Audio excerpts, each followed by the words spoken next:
The dust-coated stagecoach rattled to a stop at the edge of Fort Benton, Montana territory, leaving a lone pregnant woman standing beside her single trunk, her face as pale as the June moon above her. Elizabeth Rose Eliza, to those who once knew her, clutched the small bundle of remaining possessions to her swollen belly as the stagecoach disappeared into the distance, leaving her in a town that was nothing more than a name on a map to her desperate eyes. The year was 1875, and the world had not been kind to 22-year-old Eliza. Her wedding ring had been sold 3 towns back for food and passage. The father of her unborn child had abandoned her 4 months prior after learning of her condition, leaving nothing but a hastily scribbled note and empty promises. She'd been traveling west for weeks, each stop more desolate than the last, her money dwindling along with her hopes. Fort Benton stood as one of the last trading outposts on the upper Missouri River, a place where riverboats from St. Louis unloaded their cargo before the treacherous journey became impossible. The town had once thrived during the gold rush years, but now it survived on the cattle trade and whatever commerce the river still brought. For Eliza, it represented nothing but the end of the line. She could go no further with the $3.17 that remained in her purse. The baby kicked inside her, a reminder of the life that depended on her survival. 6 months pregnant and utterly alone, Eliza knew she had to find work immediately. Gathering her strength and what remained of her dignity, she hefted her trunk onto the boardwalk and began making her way toward the center of town, each step weighted with uncertainty. The main street of Fort Benton bustled with an evening's worth of activity, ranch hands and river men filling the saloons, merchants closing their shops, and ladies of questionable reputation beginning their night's work. Eliza kept her eyes forward, ignoring the stares her condition drew. A pregnant woman traveling alone was an oddity even in a frontier town that had seen nearly everything. "Need some help with that trunk, madam?" A voice startled her from behind. Eliza turned to find a tall man with sun-weathered skin and eyes the color of the Montana sky. His clothes were dust-covered from the trail, but clean, a brown leather vest over a faded blue shirt, sturdy denims, and boots that had seen many miles. The wide-brimmed hat he removed in her presence marked him as a cowboy, though he carried himself with a quiet dignity that set him apart from the rowdy ranch hands filling the saloons. "I'm managing just fine, thank you," she replied stiffly, though her arms trembled with the effort of carrying even her small bundle. The man's eyes, keen and assessing, noted her condition, the dust on her traveling dress, and the exhaustion etched into every line of her face. "Pardon my forwardness, madam, but you look like you could use a meal and a place to rest. The Montana house down the street is respectable. I'd be happy to escort you." Eliza hesitated. Her mother's warnings about strange men echoed in her mind, but the baby kicked again, reminding her of more immediate concerns. "I appreciate the offer, Mr. Quinn, Kieran Quinn." He touched the brim of his hat in a polite gesture. "I run the Broken Arrow Ranch about 15 miles outside town." "Elizabeth Rose," she offered in return, deliberately omitting the married name she no longer claimed. "And I'm afraid I can't afford the Montana house, Mr. Quinn. I need to find work first." Kieran Quinn studied her for a long moment, his expression unreadable. Then, with a decisive nod, he picked up her trunk as if it weighed nothing at all. "The evening stage has already gone, Miss Rose, and there's no work to be found at this hour. Let me buy you supper, and perhaps we can discuss your options. Fort Benton's not always kind to newcomers, especially those arriving with no particular destination." The truth of his words stung. She indeed had nowhere to go. Why would you help a stranger, Mr. Quinn? Eliza asked, suspicion threading her voice. His smile was slight but genuine.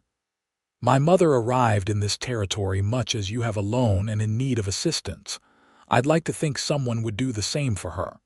He paused, then added more softly, no strings attached, Miss Rose. Just a meal and some honest conversation. Hunger and exhaustion made the decision for her. Just supper, then. Thank you. The Montana House restaurant was a step above the typical frontier establishment, with checkered tablecloths and glass lanterns casting a warm glow over wooden tables. Kieran secured them a corner table, safely distant from curious ears, and ordered a hearty meal of beef stew, fresh bread, and hot tea. Only when the food arrived did Eliza realize how famished she truly was. Eat slowly, Kieran advised gently when she began to devour the stew. It's not going anywhere. Embarrassed, Eliza forced herself to take smaller bites. I apologize. It's been some time since I've had a proper meal. No apologies needed. Kieran broke a piece of bread and passed it to her. So, what brings you to Fort Benton? Not many choose this as their final destination, especially in your condition. Eliza stiffened, her spoon pausing halfway to her mouth. My condition is not a topic I wish to discuss with a stranger, Mr. Quinn. Fair enough, he conceded, his tone remaining even. But I'd still like to know your plans. Fort Benton can be a difficult place for a woman alone. The weight of her situation pressed down on her shoulders. I have no plans beyond finding work and a place to stay. I can cook, clean, and I'm literate. I taught school for a time back east. Kieran nodded thoughtfully. The mercantile might need help, and there's a new hotel being built that'll need staff eventually, but most immediate work for women here is. He trailed off delicately. I'm aware of what work is typically available, Eliza said sharply. I am not interested. I wasn't suggesting you should be, Kieran replied, genuine respect in his voice. I was thinking more that the Broken Arrow could use a cook and housekeeper.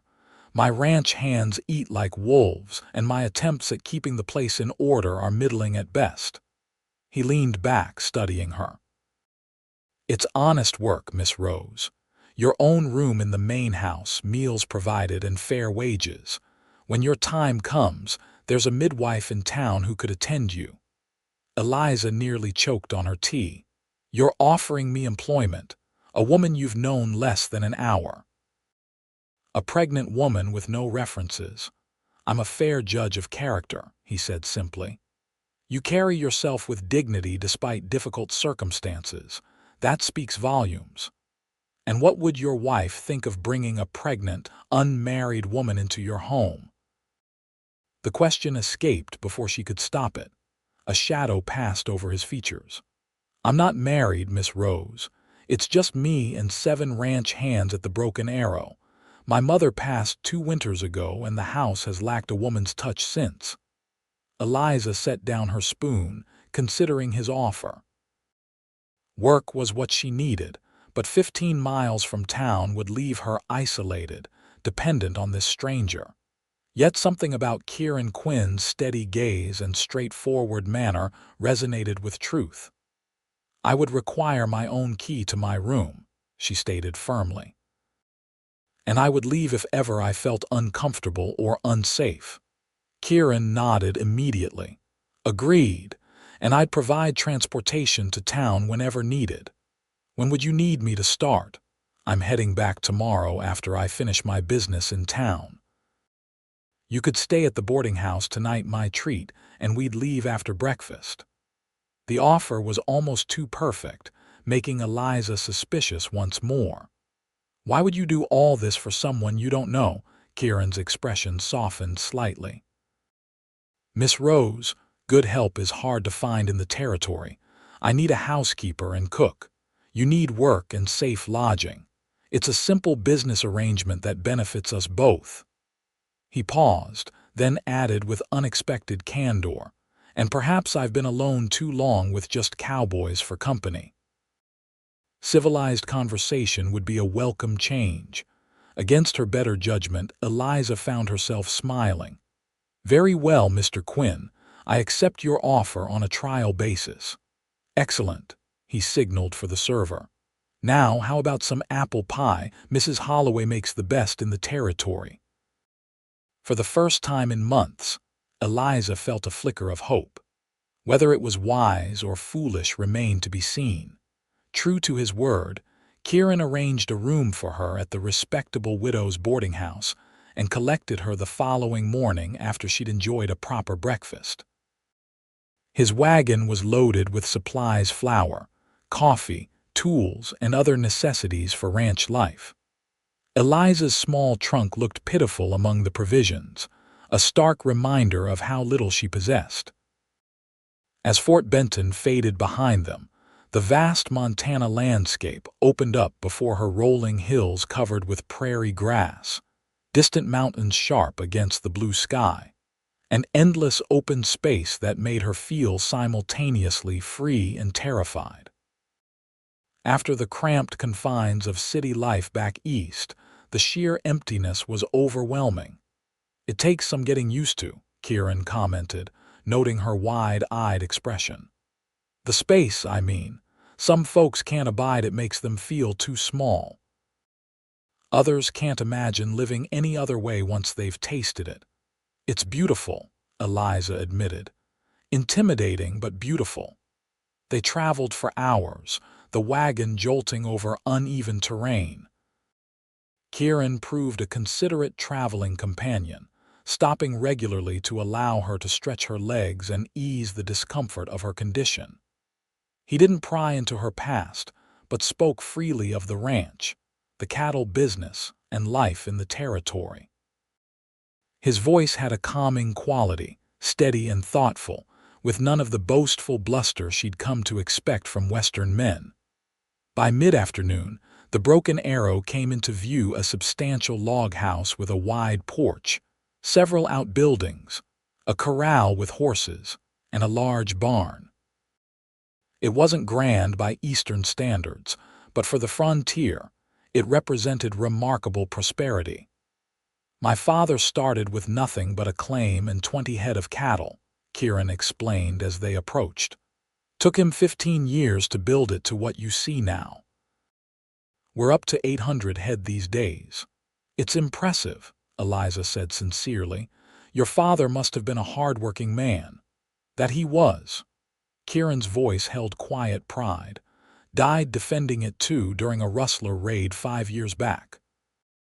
Before Eliza could respond, several cowboys rode up to greet them, their curious gazes taking in the unexpected female passenger.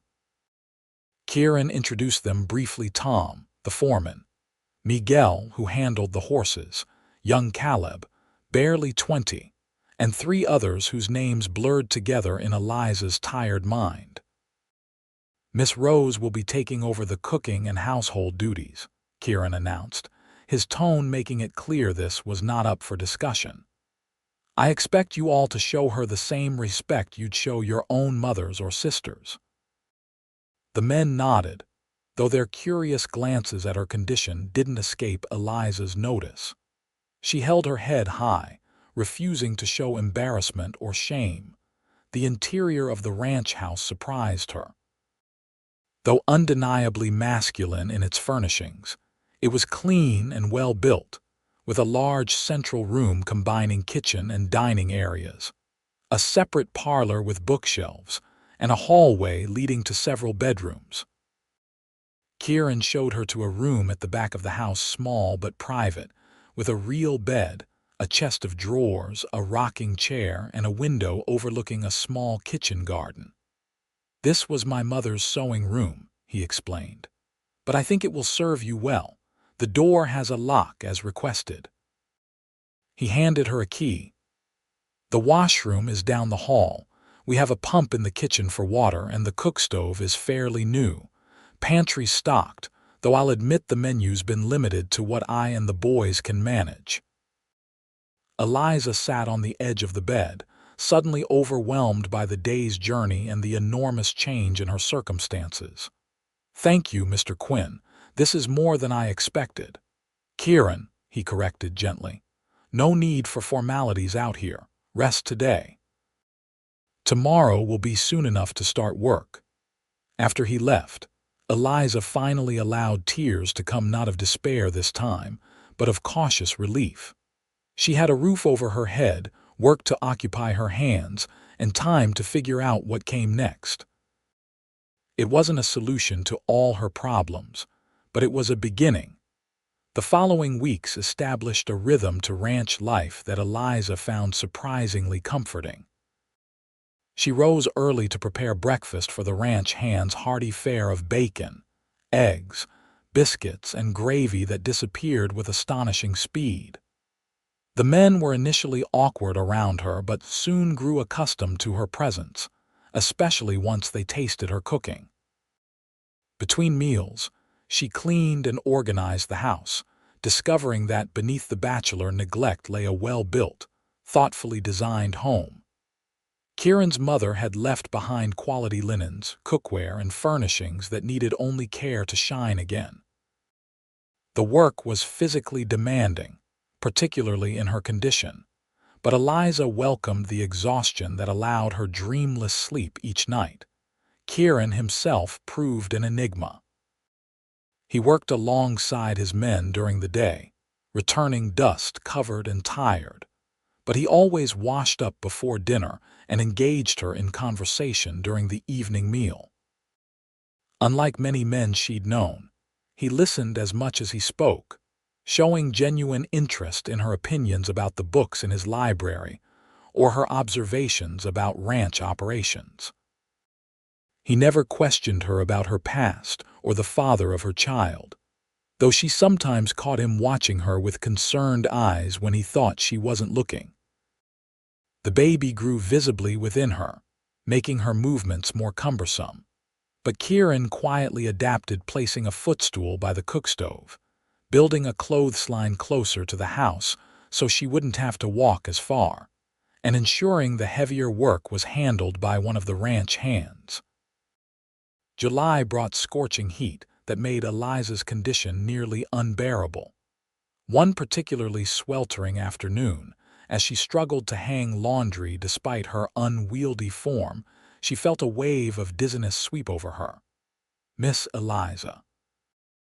Caleb, the youngest cowboy, spotted her swaying and rushed to her side. "You don't look right. Should I fetch Kieran?" "No, I'm fine," she insisted, though her vision swam alarmingly. "Just the heat."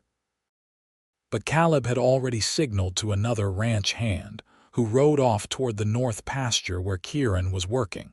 Within minutes, she heard hoofbeats approaching at a gallop. Kieran dismounted before his horse had fully stopped, his face lined with concern. "What happened?" "Nothing happened," Eliza protested, embarrassed by the fuss. "I got a bit dizzy, that's all." Ignoring her objections, Kieran laid a gentle hand on her forehead. "You're burning up. Inside now." Without waiting for her response, he scooped her into his arms as if she weighed nothing, despite her advanced pregnancy. Eliza was too stunned to protest as he carried her into the house and settled her in the parlor's most comfortable chair. "Caleb, fetch cold water and cloths," he ordered. "Miguel, ride to town for the doctor." "That's completely unnecessary," Eliza managed, though her voice sounded weak even to her own ears. Kieran knelt before her, his blue eyes serious. "Eliza, you're 7 months pregnant, working in 100-degree heat, and you nearly fainted. I'm not taking chances with your health or the baby's." The concern in his voice silenced her protests. As he pressed a cool cloth to her forehead, she found herself studying his face, the lines around his eyes deepened by sun and worry, the firmness of his jaw softened by genuine concern.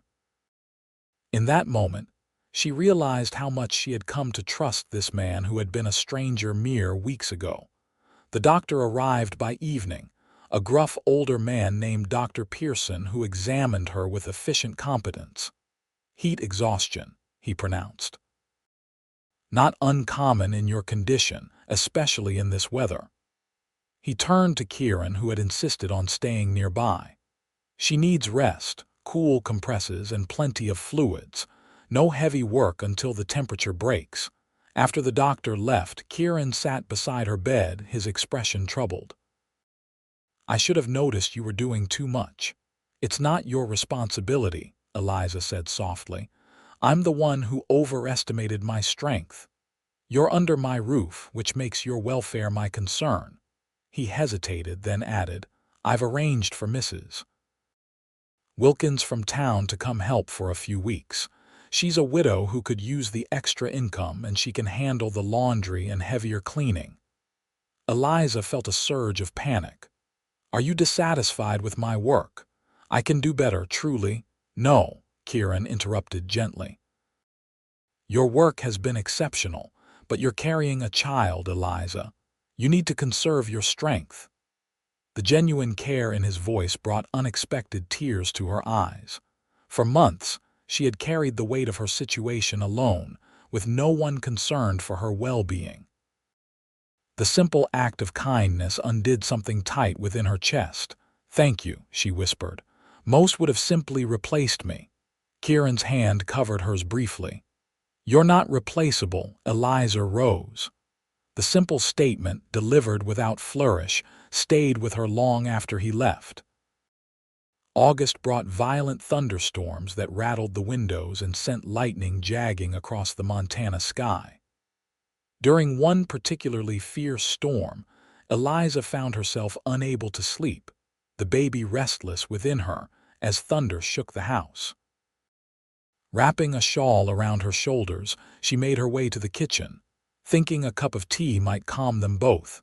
She was surprised to find Kieran already there, seated at the table with a cup of coffee and a ledger open before him. Can't sleep? He asked, rising to pull out a chair for her. The baby doesn't care for thunderstorms, she explained, settling awkwardly into the seat. He kicks furiously with each lightning strike. Kieran smiled. You think it's a boy, then? Eliza rested a hand on her rounded belly. Just a feeling. Though I'll be happy either way, as long as the child is healthy. Kieran busied himself preparing tea for her, his movements sure in the kitchen he had grown up in.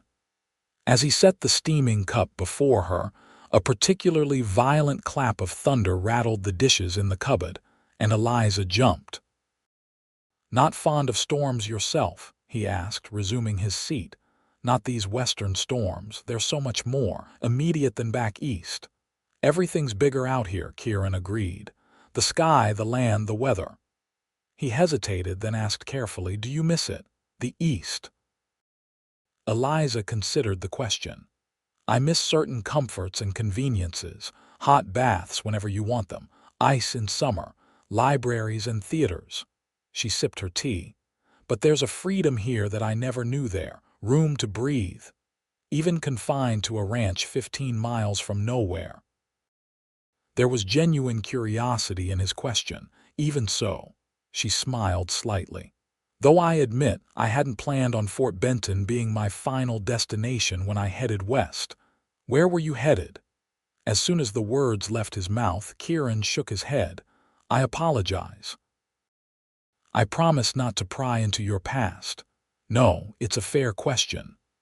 Eliza wrapped her hands around the warm cup. The truth is, I wasn't headed anywhere specific. I just needed to get away, to find somewhere to start over where no one knew me or my mistakes. Lightning illuminated the kitchen, casting Kieran's face in stark relief as he studied her. I don't see a mistake when I look at you, Eliza. I see courage. The simple statement, delivered without a hint of judgment, loosened something that had been tightly bound within her. Words she had kept locked inside for months spilled out into the lamp-lit kitchen. His name was William, she said softly. He was the son of my father's business partner. The match was considered ideal by both families. He was charming, educated, from a good family. We married after a brief courtship. She stared into her tea. I didn't discover until after the wedding that his charm concealed a violent temper. The first time he struck me was 2 weeks after our vows. Kieran's hands tightened on his coffee cup, but he remained silent, letting her continue. I tried to make it work. I thought if I was a better wife, more accommodating, less opinionated, but nothing helped. When I discovered I was expecting, I thought it might change things. Instead, he became convinced the child wasn't his, though I'd never been with another. Eliza's voice hardened. The night he came at me with his walking stick, I knew neither I nor the baby would survive if I stayed. I took what little money I had saved and fled while he was at his club. "You did the right thing," Kieran said quietly. "Did I? I abandoned my marriage vows." "I'm carrying a child who will have no father, no name. You protected your child and yourself from a monster," Kieran interrupted, his voice fierce. "There's no shame in survival, Eliza." She looked up, meeting his gaze.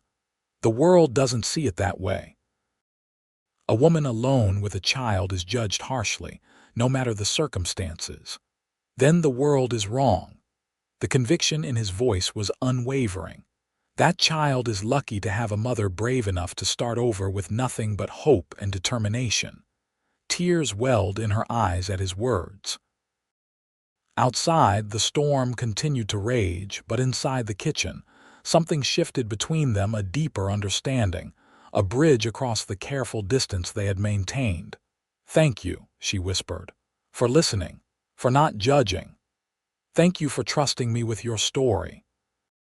He hesitated, then added softly, "This may not have been where you intended to land." Eliza rose, "But you're welcome here for as long as you wish to stay." The baby kicked again, as if in agreement, and despite everything, Eliza found herself smiling. September brought cooler temperatures and increasing anxiety as Eliza's time grew near. Dr. Pearson had visited twice more, assuring her that everything appeared normal, but the reality of giving birth far from family or familiar surroundings weighed heavily on her mind. One evening, as she kneaded dough for the next morning's bread, she felt Kieran's presence before she saw him. He'd returned early from a trip to check the northern fence line and stood watching her from the doorway, his expression unreadable. "Is something wrong?" she asked, brushing flour from her hands. "No," he said quickly. "Just thinking." "A dangerous pastime," she teased, falling into the easy banter they'd developed over the weeks. Instead of responding in kind, he entered the kitchen and placed a small package on the table. "I picked this up in town last week. Meant to give it to you sooner."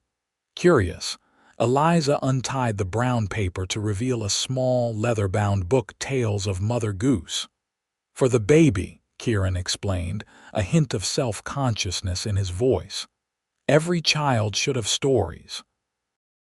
Eliza ran her fingers over the embossed cover, touched beyond words by the thoughtful gift.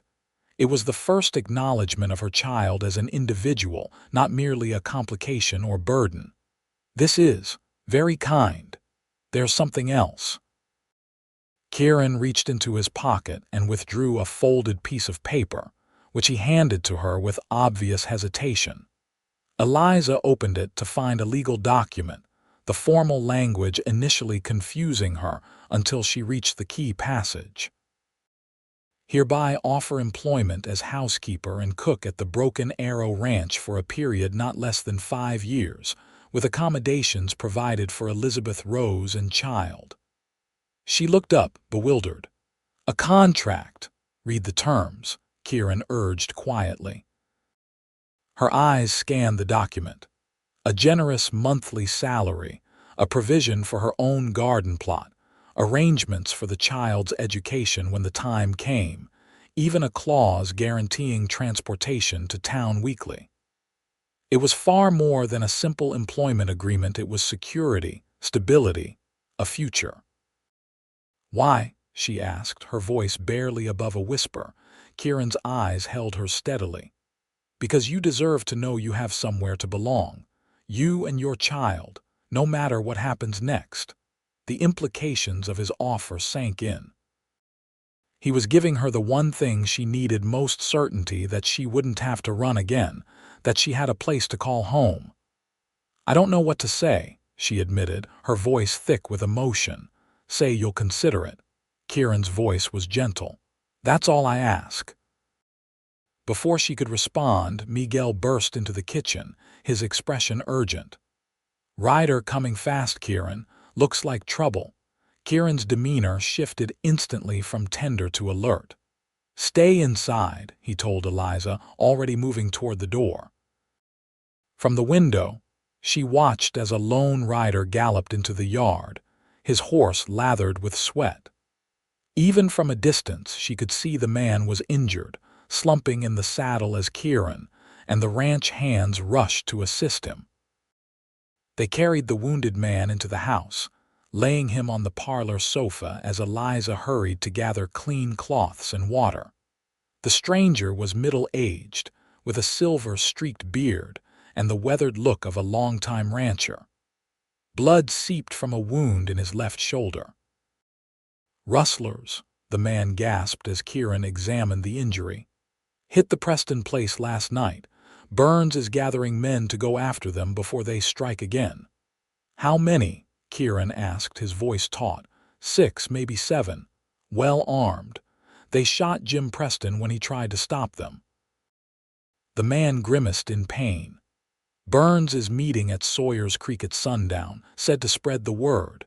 Kieran's expression darkened. "Miguel, ride to the north pasture and get Tom and the others. Caleb, saddle my horse and prepare provisions for 3 days. You're going after them?" Eliza asked, alarmed. Kieran's eyes met hers. "We have to. If rustlers think they can operate with impunity in this territory, none of our herds are safe." He turned back to the wounded man. "Jenkins, you'll stay here until Dr. Pearson can see to that shoulder properly." As the ranch burst into activity with men checking weapons and gathering supplies, Eliza pulled Kieran aside. "Please be careful." The concern in her voice seemed to surprise him. "I've dealt with rustlers before, Eliza. That doesn't make it less dangerous." She laid a hand on his arm. "This ranch needs you to come back safely." Something flickered in his eyes, a warmth, a question. "I'll be back," he promised. "Take care of Jenkins and yourself while I'm gone. Caleb will stay behind to help with anything heavy." Within the hour, Kieran and 5 of his men rode out, leaving Eliza with an injured stranger and a growing sense of foreboding. She busied herself tending to Jenkins's wound, preparing food for Caleb, and trying not to think about the dangers Kieran might be facing. 3 days passed with agonizing slowness. Eliza found herself unable to sleep, listening for hoofbeats in the night. On the morning of the 4th day, as she was hanging laundry with Caleb's help, the sound of approaching riders brought her heart to her throat. 4 horses appeared over the rise, not 6. For a terrible moment, Eliza couldn't breathe until she recognized Kieran's broad-shouldered figure leading the group. Relief washed through her so powerfully she had to grip the clothesline for support. The riders looked exhausted, their clothes dusty and torn. Miguel sported a bandage around his forearm and Tom had a bruised face, but they were alive. Kieran dismounted stiffly, his movements betraying fatigue and pain.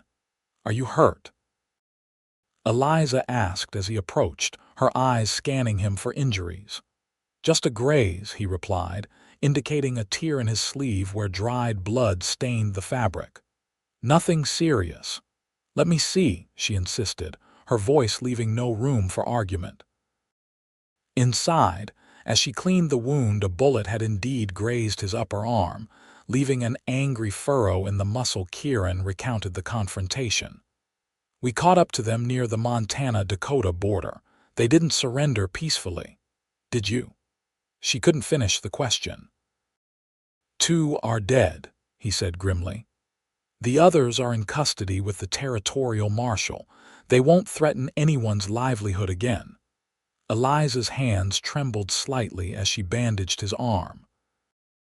The reality of frontier justice was stark and immediate, a harsh reminder of the world beyond the ranch's boundaries. Yet Kieran had risked his life to maintain the safety and order that allowed places like the Broken Arrow to exist. "I was worried," she admitted softly. Kieran's good hand covered hers, stilling her nervous movements. "I gave my word I'd return, Eliza. I don't make promises lightly." Their eyes met, and something unspoken passed between them, acknowledgement of feelings neither had been ready to name. The moment stretched, electric with possibility, until the baby kicked hard enough for Kieran to feel the movement against his hand. He smiled, breaking the tension. "Someone's impatient to meet the world." "Soon enough," she murmured, both relieved and disappointed by the shift in mood. That night, after ensuring Kieran had eaten and the wound was properly dressed, Eliza returned to her room and found the contract he had offered her, still sitting on her bedside table. With newfound clarity, she signed her name at the bottom, committing herself and her child to this place, this life, this man, though in what capacity, she wasn't yet certain. October arrived with bracing winds and the first hints of winter in the air. Eliza's time was very near, her movements slow and deliberate as she performed her reduced duties around the ranch house. Since Kieran's return from the rustler pursuit, something had shifted between them, a new awareness, tentative glances, conversations that lingered late into the evening. One crisp afternoon, as she sat on the porch shelling peas, Kieran joined her, taking a rare break from the endless work of preparing the ranch for winter. "Doc Pearson's coming by tomorrow to check on you," he mentioned, picking up a pod to help. "I'm fine," Eliza assured him. "Though I'll be glad when this waiting is over." Kieran's hands, calloused from ranch work but surprisingly deft, moved efficiently through the peas. "Are you frightened about the birth?" "Yes," she admitted, seeing no reason to lie. "But women have been doing this since the beginning of time." "I'll manage. I've arranged for Mrs. Wilkins to stay once your time comes. She's delivered 8 of her own children and helped with countless others." He hesitated. "I wish there was more I could do." Eliza smiled at his concern. "You've done more than enough already, Kieran." She paused, then added softly, "I signed the contract, by the way." His head jerked up, surprise and pleasure crossing his features. "You're staying, then? You're sure?" "I'm sure," she confirmed. "This place has become home somehow. I can't imagine raising my child anywhere else now." The joy that transformed his face made her heart skip. "I'm glad," he said simply, though the words carried weight beyond their simplicity. They worked in companionable silence for a while, the autumn sun warming their shoulders. Then Kieran cleared his throat awkwardly. "Eliza, there's something I should." A shout from the barn interrupted him. Young Caleb came running, his face flushed with excitement. "Kieran, that new mare's foaling and there's trouble." Kieran was on his feet immediately. "We'll continue this later," he promised Eliza, already striding toward the barn. But later didn't come. The mare's difficult delivery consumed the remainder of the day and much of the night, with Kieran refusing to leave the animal's side until both mother and foal were safe. By morning, Eliza found him asleep in the barn, exhausted from the ordeal. 2 nights later, as a full moon illuminated the ranch yard with silvery light, Eliza woke to a familiar tightening across her abdomen. She'd been experiencing practice contractions for days, but this was different, stronger, more purposeful. She lay still, timing the sensations. When the 4th one came barely 10 minutes after the first, she knew her time had arrived. Moving carefully, she lit the lamp and made her way to Kieran's room at the opposite end of the hall. She hesitated before knocking, the intimacy of waking a man in his bedroom striking her suddenly. But another contraction, sharper than the last, decided the matter for her. Her soft knock was answered immediately, suggesting Kieran hadn't been deeply asleep. He opened the door, dressed in trousers and an unbuttoned shirt, his hair tousled. "It's time," she said simply. His eyes widened, but to his credit, he betrayed no panic. "I'll saddle a horse and get Mrs. Wilkins. Can you manage until then?" "Yes, but hurry." The hours that followed blurred in Eliza's memory the increasing pain, Mrs. Wilkins's arrival with her basket of supplies and calm efficiency, the endless waiting as her body worked to bring new life into the world. Through it all, she was vaguely aware of Kieran's presence just outside her door, his footsteps pacing the hallway whenever her cries intensified. As dawn broke over the Montana hills, Elizabeth Rose's daughter entered the world with a lusty cry that echoed through the ranch house. Mrs. Wilkins cleaned and swaddled the infant while Eliza lay exhausted but triumphant, her body aching but her heart fuller than she had ever imagined possible. "A beautiful girl," Mrs. Wilkins declared, placing the tiny bundle in Eliza's arms. "Strong lungs, good color. You did well, my dear." Eliza gazed down at her daughter's face, red and wrinkled, with a dusting of dark hair and tightly closed eyes. All the fear, pain, and uncertainty of the past months dissolved in the face of this miracle. "Hello, little one," she whispered. "Welcome to the world." A soft knock at the door preceded Kieran's hesitant voice. "May I come in?" Mrs. Wilkins, after checking that Eliza was properly covered, opened the door. Kieran entered cautiously, his eyes immediately drawn to the small bundle in Eliza's arms. He approached the bed slowly, as if afraid he might somehow disturb the fragile new life. "Would you like to meet her?" Eliza asked softly. Kieran nodded wordlessly, his expression a mixture of awe and tenderness as Eliza turned the baby slightly so he could see her face. He reached out one finger, gently touching the infant's tiny hand. To their mutual surprise, the baby's fingers opened and then closed around his finger in a surprisingly strong grip.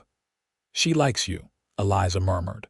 "She's perfect," Kieran said, his voice rough with emotion. "Have you chosen a name?" Eliza nodded. "Margaret, after my grandmother, Margaret Rose, a beautiful name for a beautiful girl." Kieran carefully extracted his finger from the baby's grip. "I'll let you rest now. Everything's taken care of outside, so don't worry about anything but getting your strength back."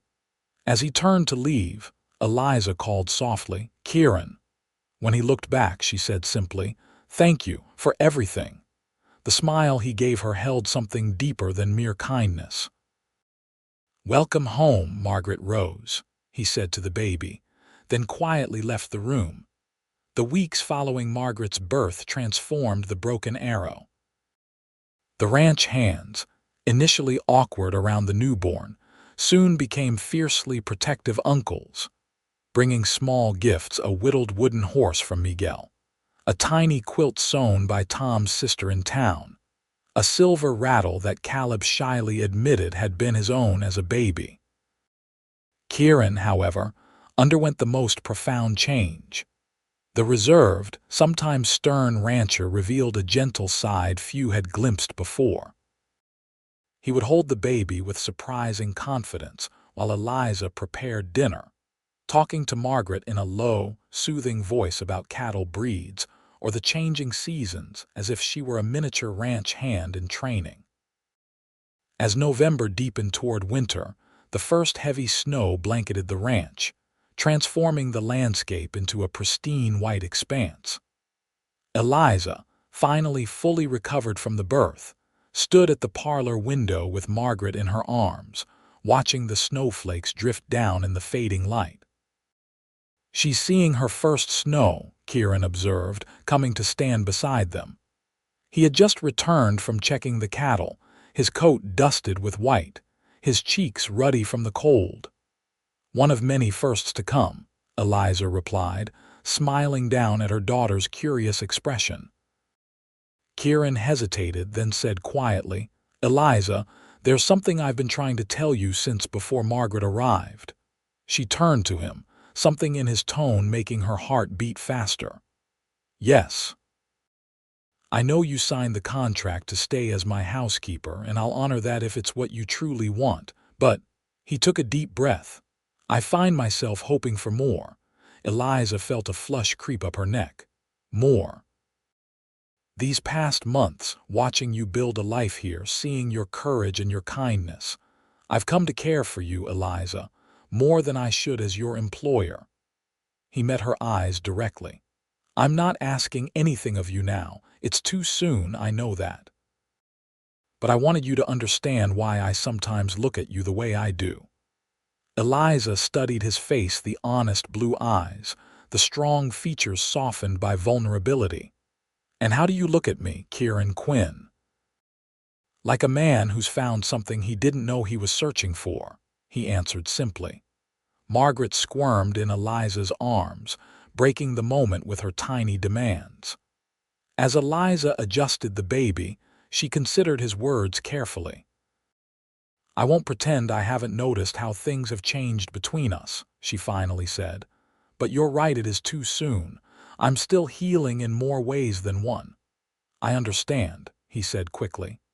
"I don't expect—" "Let me finish," she interrupted gently. "It's too soon for promises or commitments, but not too soon to admit that I care for you too, Kieran, and that I'm open to whatever may develop between us, given time." The smile that transformed his face was like sunrise breaking over the mountains.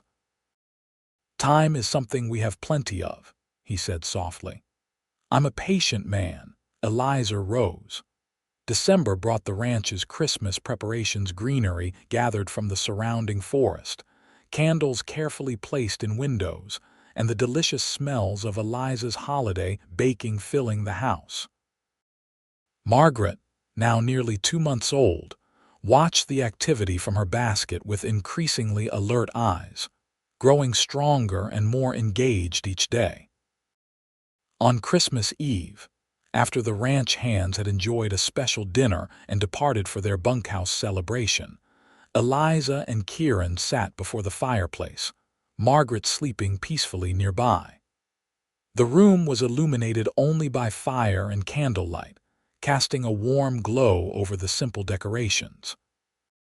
"I have something for you," Kieran said, reaching beside his chair for a small package wrapped in brown paper and tied with red ribbon. "It's not much, but—" Eliza unwrapped it carefully to reveal a silver locket on a delicate chain. When she opened it, she found a tiny slip of paper inside with 2 words written in Kieran's neat hand: "Family and home." "It's beautiful," she whispered, genuinely touched. "I thought you might put a lock of Margaret's hair inside," he suggested. "And perhaps, someday, replace my poor substitute with proper miniatures." Eliza looked up at him, her eyes shining in the firelight. "Would you put it on for me?" He moved to sit beside her on the small sofa, his fingers warm against her neck as he fastened the clasp. When he finished, she turned to face him, the locket resting against her heart. "I have something for you too," she said, "though it's not wrapped." Reaching into her pocket, she withdrew the contract he had given her months ago, the one she had signed, promising 5 years of service as housekeeper. Kieran's expression fell slightly.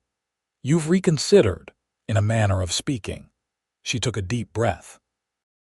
"This arrangement, employer and employee, it doesn't feel right anymore, Kieran, not with how things have changed between us." He nodded slowly, his disappointment evident though he tried to hide it. "I understand. You need your independence, especially now with Margaret." "No," Eliza said firmly. "That's not what I'm saying at all." She held his gaze steadily. "I'm saying I don't want to be your housekeeper, Kieran Quinn. If I'm to stay at the Broken Arrow, I want it to be as your partner, your equal. Perhaps, someday, as more."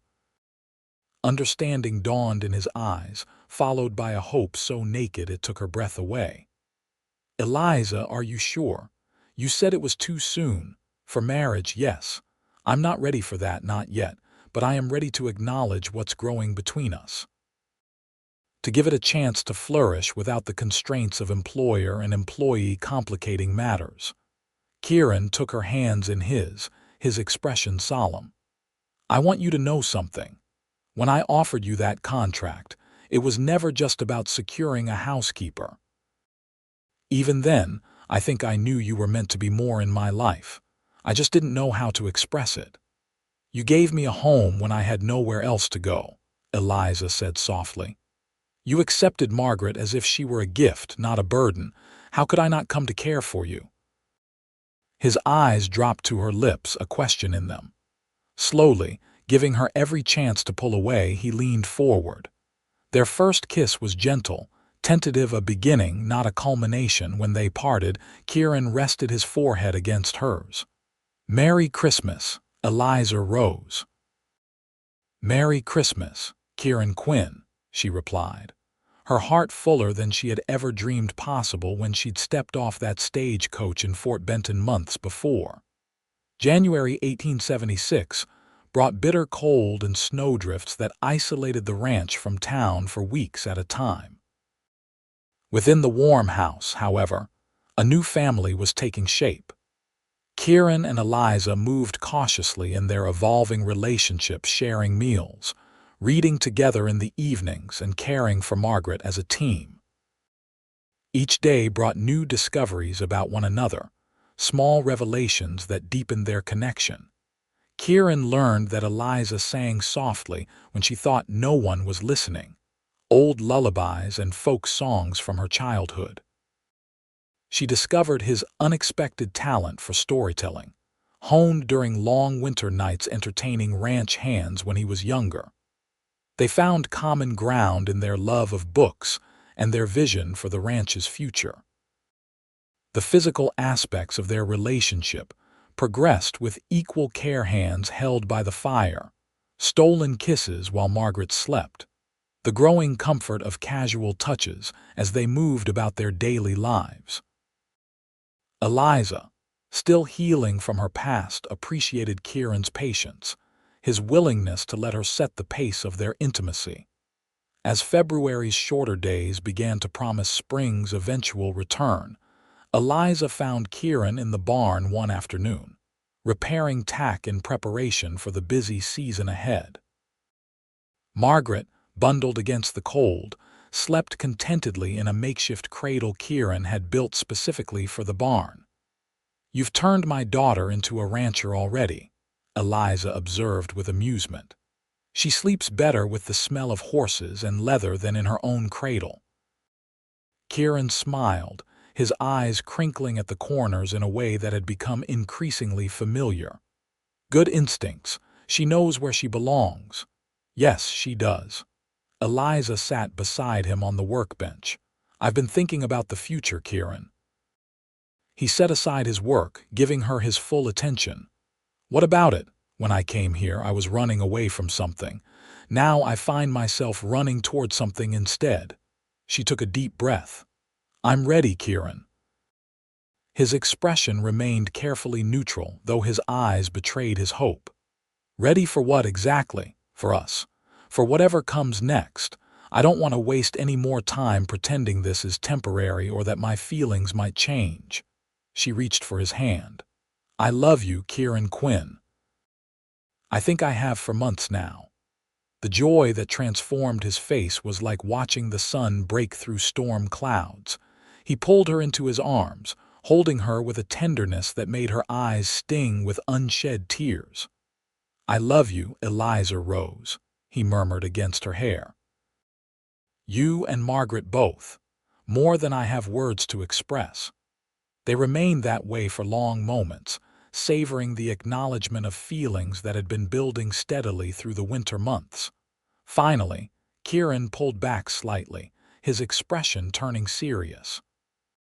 I want to ask you something, but I need you to know you can say no without changing anything between us.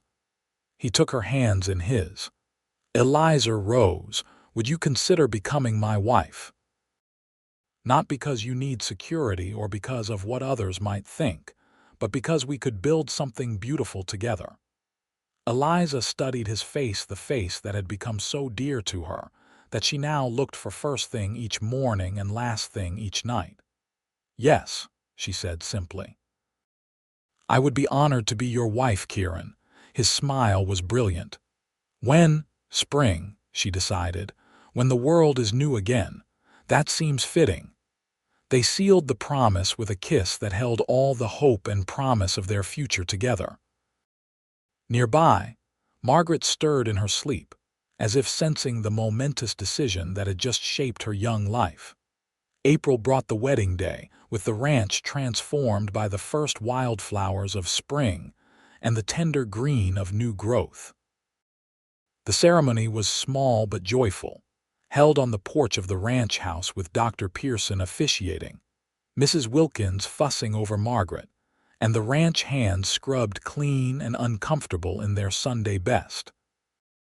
Eliza wore a simple blue dress that Kieran claimed matched her eyes, with wildflowers in her hair, and Margaret, now 6 months old and sitting up by herself, watching from Mrs. Wilkins's lap. When Kieran took Eliza's hand and promised to love, honor, and cherish her for all his days, there wasn't a dry eye among the hardened cowboys who witnessed it. "I never thought I'd find this," Kieran whispered to her as they shared their first dance as husband and wife, the ranch hands having cleared the parlor floor for the occasion. "A family of my own." Eliza leaned into his embrace, her heart so full she could hardly speak. "When I stepped off that stagecoach in Fort Benton, I had nothing but fear and uncertainty ahead of me. Now I have everything I never dared dream of." As spring warmed into summer, Eliza and Kieran settled into married life with surprising ease.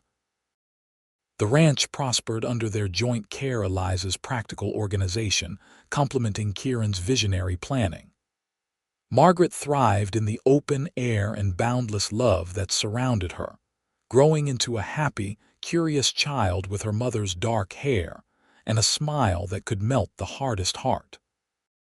By Margaret's first birthday in October 1876, the Broken Arrow had become known throughout the territory as one of the most successful operations, with a growing herd and a reputation for fair dealing. Eliza, now fully embracing her role as ranch mistress, had started a small school for the children of neighboring ranchers, and the town's doctor had begun sending patients to her for herbal remedies she'd learned from her grandmother. On a golden autumn afternoon, as the aspens turned brilliant yellow against the blue Montana sky, Eliza found Kieran by the corral, watching Margaret toddle unsteadily after a patient ranch dog. Eliza slipped her arm through her husband's, leaning against his solid strength. "She's fearless," Kieran observed proudly as their daughter fell, pushed herself up with determined little hands and continued her pursuit.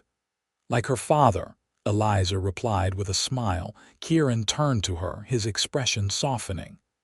"How are you feeling today?" "Better," she admitted. "The morning sickness isn't as bad as it was with Margaret." His hand moved to rest gently on her still flat stomach, where their second child had just begun to grow. The news of the pregnancy, confirmed by Dr. Pearson the previous week, had filled them both with quiet joy. "Boy or girl?" Kieran asked, their ongoing friendly debate resuming. "A boy this time, I think," Eliza said, covering his hand with her own. "With your eyes and your stubborn chin." "Poor child," Kieran laughed, pulling her closer. "Though I wouldn't mind a son to help with the ranch someday. Or another daughter to wrap you around her finger, like her sister has." Eliza nodded toward Margaret, who had abandoned the dog chase and was now toddling determinedly toward them, arms outstretched. "Pa, pa, pa," she called, the word still new and precious on her lips. Kieran scooped her up, tossing her gently into the air and catching her as she squealed with delight. "Come here, little cowgirl. Tell your mama what we saw this morning." "Foal," Margaret announced proudly, though the word came out closer to foe.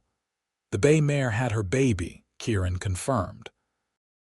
A fine little filly, just like we hoped. New beginnings everywhere, Eliza murmured, her heart full as she watched her husband and daughter together. As the sun began its descent toward the distant mountains, painting the landscape in rich gold and amber hues, Eliza reflected on the journey that had brought her here from desperate pregnant woman with nowhere to go, to beloved wife, mother, and central pillar of the ranch community. The path had not been easy, but every step, even the painful ones, had led her to this place, this man, this life. "Penny for your thoughts?" Kieran asked, shifting Margaret to his shoulder as the child began to yawn. "I was just thinking about how sometimes the end of the road turns out to be exactly where you're meant to be," Eliza replied, leaning up to kiss him softly. "Even when it looks like nowhere at all." Kieran's arm tightened around her waist. Not nowhere, Eliza Quinn. Home. Together, the three of them, soon to be four, walked back toward the ranch house as the first stars appeared in the darkening Montana sky, their future stretching before them as vast and promising as the territory itself. In the spring of 1877, Eliza gave birth to a healthy son whom they named Joseph Kieran Quinn. Unlike his sister's tumultuous entry into the world, Joseph arrived with remarkable ease during a mild April afternoon with Mrs. Wilkins again in attendance and Kieran pacing the porch with 18-month-old Margaret in his arms. "He has your eyes," Eliza told Kieran when he first held his son, the baby's gaze a startling blue against his reddened newborn face. "And your determination," Kieran replied, noting the strong grip the infant already had on his finger. "He'll be a force to reckon with, this one." The broken arrow continued to flourish as the Quinn family grew. By 1880, they had expanded the ranch house to accommodate their growing family and the frequent visitors who found their way to the welcoming home. Kieran's business acumen and Eliza's practical management transformed the operation from a successful cattle ranch into one of the territory's model enterprises, with diversified interests in horses, timber, and even a small apple orchard Eliza had insisted on planting. Margaret, now 5, grew into a spirited girl with her mother's intelligence and her father's love of the land. 3-year-old Joseph shadowed his father constantly, already insisting he was big enough to help with ranch chores. And baby Anne, born in the winter of 1879, completed their family with her sunny disposition and copper-colored curls that matched neither parent but delighted them both. Through the years, Eliza occasionally received news from back east. Her former husband had remarried, then died unexpectedly in a carriage accident. Her parents, who had disowned her when she fled, made tentative overtures of reconciliation after learning of her respectable marriage and successful new life. Eliza responded with polite but distant letters, unwilling to reopen old wounds but no longer burdened by bitterness. Fort Benton itself changed with the advancing frontier. The railroad's arrival diminished the importance of the river trade, but the town adapted, becoming an important center for the cattle industry that sustained ranches like the Broken Arrow. Eliza and Kieran became respected figures in the community, their home often serving as an unofficial gathering place for neighbors and friends. In the summer of 1885, as Montana moved toward territorial status, Kieran and Eliza celebrated their 10th wedding anniversary with a gathering that brought together the extended family they had created, not just their 3 children, but the ranch hands who had been with them from the beginning, neighbors who had become dear friends, and even Dr. Pearson, now elderly but still sharp-minded. After the guests had departed and the children were asleep, Kieran found Eliza on the porch swing he had built for her years earlier, gazing out at the star-filled Montana night. "Happy, Mrs. Quinn?" he asked, settling beside her and drawing her close. "Completely," she replied, resting her head against his shoulder. "Though sometimes I can hardly believe this life is mine. Do you remember that first night in Fort Benton, when you found me with my trunk, nowhere to go? I remember thinking you were the most determined woman I'd ever seen," Kieran said, his voice warm with memory. "Standing there with your back straight despite everything, refusing to show how afraid you must have been." "I was terrified," Eliza admitted. "But something about you made me trust when I'd sworn never to trust a man again." Kieran kissed the top of her head. "Best decision I ever made, offering you that job. Even better than the white-faced bull you bought last year." She teased, referring to the expensive breeding animal he'd been particularly proud of. "Even better than that," he laughed, "though it was a close call." They sat in companionable silence for a while, watching as a shooting star traced a brilliant path across the velvet sky. "Make a wish," Kieran murmured. Eliza smiled in the darkness. "I already have everything I could wish for." As the years continued to pass, the story of how Kieran Quinn had given a pregnant woman somewhere to call home became something of a legend in the territory, embellished with each telling, until it rivaled the great romance tales of literature. Eliza would laugh when she heard the more outlandish versions, but she never corrected them. The truth of their beginning, a simple act of kindness that blossomed into deep and abiding love, was more remarkable than any embellishment could make it. By the turn of the century, with Montana now a state and the frontier officially declared closed, the Quinn family's influence had spread throughout the region. Margaret, grown into a capable and educated woman, married the son of a neighboring rancher but remained deeply involved in the Broken Arrow's operations. Joseph took over more of the day-to-day management as Kieran eased into a less physically demanding role, introducing modern methods while respecting his father's traditional knowledge. Anne, the youngest, surprised everyone by attending college in the East before returning to Montana as one of the territory's first female physicians, carrying on Dr. Pearson's legacy of care. In 1905, 30 years after Eliza had first arrived in Fort Benton, she and Kieran sat together on the same porch swing, now surrounded by grandchildren who played in the yard where their children had once romped. Kieran's hair had silvered completely, and Eliza's dark locks were streaked with gray, but their bond remained as strong as ever. "You ever wonder what would have happened if you hadn't taken the Fort Benton stagecoach that day?" Kieran asked, his hand warm around hers despite the arthritis that had begun to stiffen his fingers. "If you'd gone to Helena instead, or but?" Eliza considered the question seriously. "I think we would have found each other anyway," she finally said. "Some things are meant to be, regardless of the path." Kieran smiled, the same smile that still made her heart quicken after all these years. "Like a pregnant woman and a lonely cowboy." "Exactly like that," she agreed, leaning up to kiss him softly. "Some journeys look like they're leading nowhere, but they're actually taking you home." As the sun set over the Montana landscape, they both loved so deeply. Kieran and Eliza Quinn remained on their porch, watching their legacy play out before them, the family they had built, the land they had nurtured, and the love that had transformed two solitary lives into something enduring and beautiful. The nowhere that had once seemed like the end of the road had become, against all odds, exactly where they were meant to be.